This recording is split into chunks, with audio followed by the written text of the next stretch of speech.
Hello everyone, welcome back for today's match. I'm bringing you guys this time a match from the Gisado King of the Hill, but as you can see for the watch there, it's from this week's King of the Hill from Gisado, and it's already in the patch 1.1. Basically, from what I noticed this morning, there's already the patch 1.1.1. I just had to update, so they're just reducing the damage from the Ultralisks and some other stuff.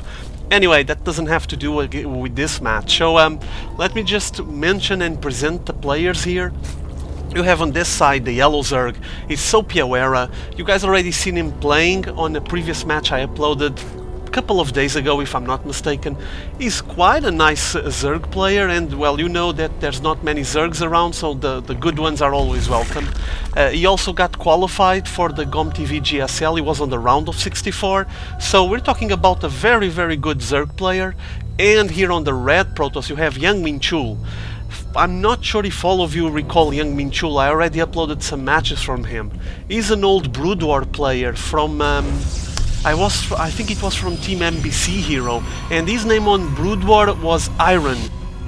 He wasn't ever like a big player, big BroodWar player. He never actually won any big event, so he never got all the fame and fortune that others gathered. But he was a fairly good player, and he got to a point where he was just stuck on the B team and couldn't actually play anything. So he just decided, no way, I'm not gonna get stuck here, I'm gonna move along and go try Starcraft 2. So he was actually one of the first BroodWar Korean pros to transition into Starcraft 2. And that it's nice. I mean, it's one of the first to motivate others to move along and see if they were successful. So he's trying to make out of his failure or lack of success, maybe because he wasn't a failure. He's trying to get more success on a new game, and well, with all the knowledge that he gathered from BroodWar, I think he's going to be able to do good on this game, especially because he also got qualified for the GomTV round of 64, so he's not a really low skilled player. It's actually a pretty good one. Already go for the fast hatch, as you guys can see, not the fastest ever, but still a fairly quick hatchery, picking up the natural expo. Meanwhile, here on JangMinChul's side, there's still not much going on. He just got the gateway and getting the cybernetic score. Oh, another thing I would like to mention to you guys is that if the sound sounds any different today, it's because yesterday I went and bought a new headset and an external sound card, because some people commented with me that they could hear some static noise on the background, especially when you raise the volume more, or when you're listening in to the replays, to the shoutcasts with the headset. You could hear like a humming on the back, a static static on the background, and well, it's kind of annoying and I wanted to get rid of it. So I went researching a bit on the internet to check what could be a solution for that situation, and well, there were several solutions. I tried some tests on the previous couple of matches to reduce it, but I guess that the solution, the real truthfully solution is this one. Is just that the hardware, the sound card that you have inside your motherboard just picks up too much static from all the electronic equipment around it. So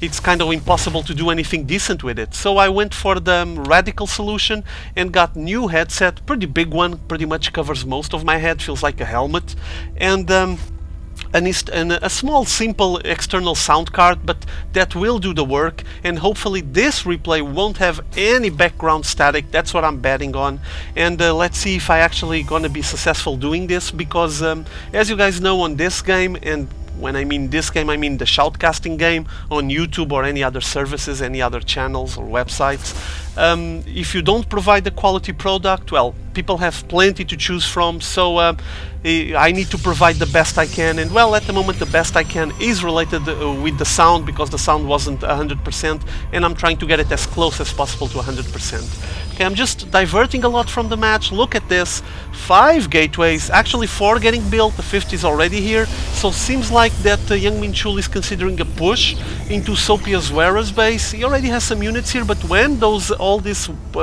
gateways will finish, he'll pump a lot more, and here he comes. He's already coming down, but meanwhile on the left side there's Zerglings passing, and if they go up that ramp they will spot all those gateways getting built, Oh, nice force field on the ramp, stopping all of them from getting there, but also stopped JangMinChul from coming down because he was preparing his push. Look at him, now he's trying to play defensively. Here comes more units coming out of this gateways here, now warp gates. And here comes the Zerglings once again, they're gonna climb. No! Oh! Last second force field stopping them, and still SopiaWeRRa doesn't know how many warp gates are here. So here comes JangMinChul, he's gonna go all the way down, and notice how SopiaWeRRa, he's already picked up his third base. He's gonna be working out of 3 bases pretty soon. He only has Zerglings, that's basically what he got. Let me check the unit count. Yeah, 11 Zerglings, that's basically what he has. He doesn't have anything else, so this is not looking good because there's a fairly good group coming down. Plenty of sentries, backup coming there, zealots, and these Zerglings actually were able to flank them. Not sure if they're going to be able to go up the ramp, yeah, but meanwhile, here comes the push. Sentries leading the way, they're fairly fragile, trying to... Whoa, Zerglings surrounding the force fields weren't successful, surrounding all those sentries, getting them killed one by one. Yeah, there he goes, focusing his damage on the sentries, all of them down. Now the zealots are left and they're a lot more resistant. There's already another second spine crawler going there, and there's only a queen defending here, so this is gonna be painful because he doesn't have anything to defend. I think he's getting Zerglings. Yeah, there it is. Whoa, nice positioning. They came out of the eggs and immediately just locked and surrounded all those zealots, so now they're completely locked and killed. Very well defended with the units that Sopia had. Well, pretty good, and even forced JangMinChul to pull back. He's pulling back the units that he has left, probably because he's picking up his Nexus, he's getting his Natural Expo, and he needs some kind of defense on this place. I mean, this place is so open, as you guys know, it's kinda hard to defend unless you leave some units here to defend it. Look at how many accesses you have to this place, even another one there on the side, so it's kinda complicated. Meanwhile, you guys noticed on the minimap, SopiaWeRRa has been taking care of his map control. He has control of both Xel'Naga watchtowers and even took his time to get 2 overlords on this corner, so if any flying unit comes straight south from the main base, it will get spotted. So he has very good positioning. He's dominating this match at the moment. Production wise, as you guys can see, there's Hallucination getting researched and also a Spire getting up for SopiaWeRRa, so he might be transitioning into Mutalisks. Income wise, yeah, look at the gap, big gap, and I guess that's the result of working out of 3 bases against 2. At the moment he's actually 3 against 1 because JangMinChul is just finishing his second base. Look, finally the Nexus going down. He's probably going to transfer some workers. This one is working just fine, still has minerals, and here comes the workers being transferred. On SopiaWeRRa's side, this one is just starting, already has some drones but needs more obviously, but this has a big reflex on the income. Look at the gap.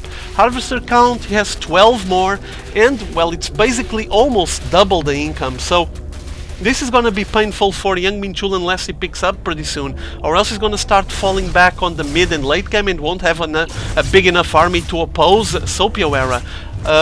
There it is, the hallucination flying over the bases, checking everything. He saw the lair, he saw the Spire here as well, so he knows that we're gonna have some Mutalisks coming out. Well, actually it's not some. Look at how many already got out there.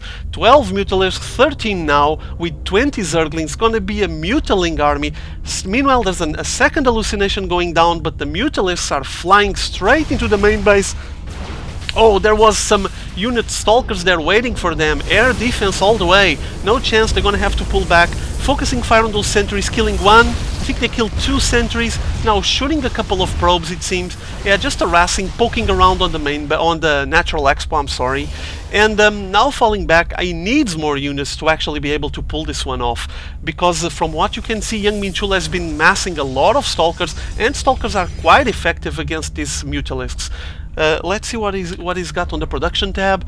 Okay, he's gonna just brute force his way out of here. He's getting 8 more Mutalisks and the attack upgrade for the Mutalisks, while the Stalkers will be getting Blink, and there's also yeah, there it is, the ground weapons level 1, the upgrade for the ground units from JangMinChul. But I mean, he needs to do something about his Stalkers, because this 1-0 Mutalisks are gonna be able to put a lot of pressure. He needs to have more Stalkers, because this group group of Mutalisks is getting fairly big. Notice the second wing gonna gather there. And SopiaWeRRa is into a huge macro game, already going for the 4th base. Here comes the massive Mutalisk wing, advancing on the left side of the Natural Expo, focusing fire on this assimilator. I guess it's gonna get killed really soon. Yeah, look at how fast the HP goes down. And there goes the assimilator. No forces defending. Finally, all the Stalkers were advancing. Big conga line from JangMinChul. Look at this, so many Stalkers that he has. He's trying to get a proper counter against this amount of Mutalisks, but I mean, Mutalisks with 1 attack, already on the research the level 2 attack, so they're gonna get really powerful and gonna start melting through these Stalkers like butter.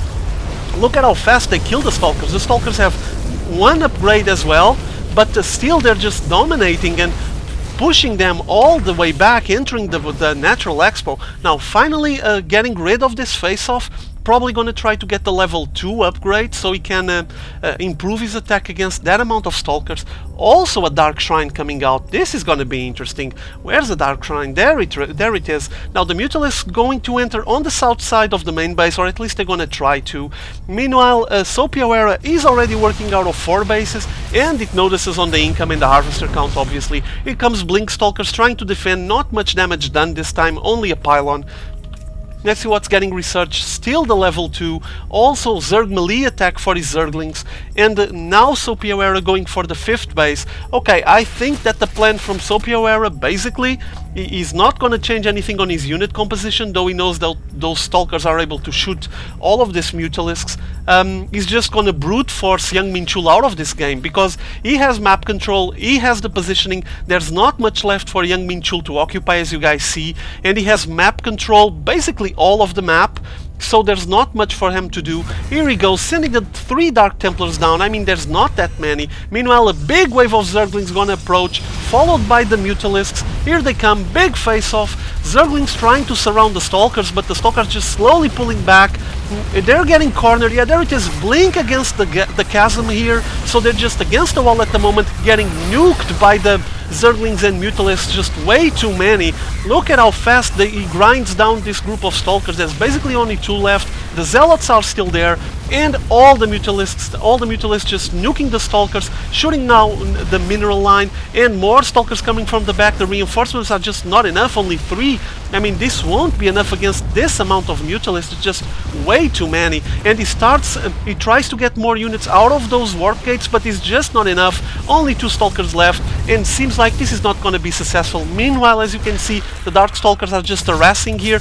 Didn't kill much, probably kill some drones there, but it wasn't the main event. The main event was happening actually here, and JangMinChul just GG's out of the match.